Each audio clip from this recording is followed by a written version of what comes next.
Hey, I'm Travis with Team Vuo. In this tutorial, we're going to walk through how to get an image from the web and display it upon a window in Vuo. To build this composition, let's start by getting an image. We'll go to the node library and type in image. Now, all the nodes listed in the library are directly related to using an image in a composition.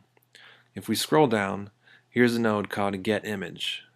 If we hover the mouse over the node name, our tooltip pops up and says, retrieves the image from a specified URL. Excellent. We'll drag and drop get image on the canvas here. The way the get image node functions is, we paste an image URL into the get image port here. URL stands for Uniform Resource Locator. All that is the web address for a specific image. Then, when it receives an event into its refresh port here, the node will access the web, retrieve the specified image, and output it from its image port here. Let's go to vuo.org and pick out an image. Websites are often full of different images.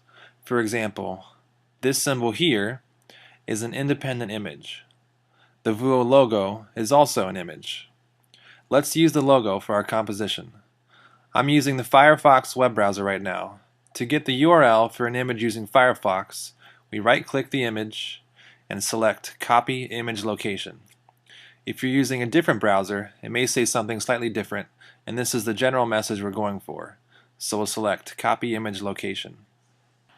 Next, we'll go back to our composition, double-click the image URL, right-click in the text box, and paste into here. Now, if we glance at the URL, it will tell us a little bit more about the image. On the left, it reveals that it's from vuo.org.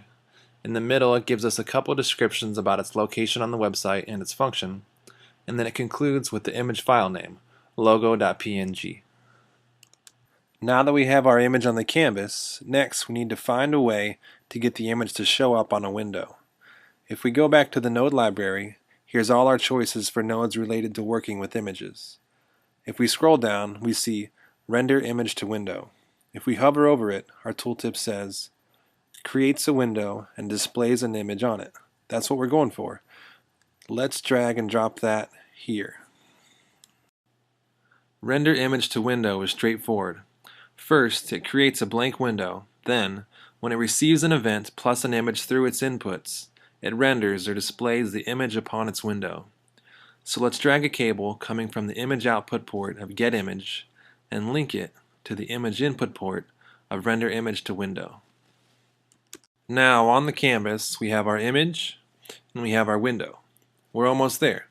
Lastly, we need to originate an event which will tell these nodes when it's time to perform their function. So we'll go to the node library and type in start. Here we see fire on start.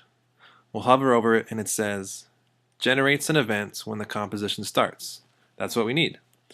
Let's drag and drop that here. Next, let's drag a cable from the started port of fire on start and drop it into the refresh port of get image. Great! This is our composition in complete form. Let's do a quick walkthrough of how this composition will flow. When we start the composition, when we click Run, Fire on Start will generate an event and send it out from the started port here. That event will travel to the refresh port of getImage. When getImage receives the event, it will use the URL we pasted into its input port, access the web, and retrieve a fresh version of that image. Next, that original event from Fire on Start plus the new data of the logo image are going to travel out of getImage's image output port here and enter into the image input port of render image to window here. Render image to window will create a window and display the inputted image upon it. As a quick refresher, you'll notice that the cable between Fire on Start and getImage is thin because it's an event-only cable. In this scenario, only an event will be flowing from Fire on Start to getImage. But between getImage and render image to window, the cable is significantly thicker because it's a data plus event cable. The original event from Fire on Start plus the data of the image is traveling through it. Small cables equal event only, and big cables equal data plus event. Okay, let's run this and see what happens. Click run. There's our image. Beautiful. One handy thing about the render image to window node is that it automatically resizes the window to match the aspect ratio of the image you've inputted. So however big or small you make it, the image keeps its proportions and doesn't get stretched. Alright, that's all there is to it. If you'd like to learn more about Vuo development or our plans for Vuo, you can check out vuo.org, and we hope that you'll consider becoming a part of the Vuo community and supporting Vuo by purchasing a subscription. Thanks so much for checking out Vuo, and we look forward to seeing what you create.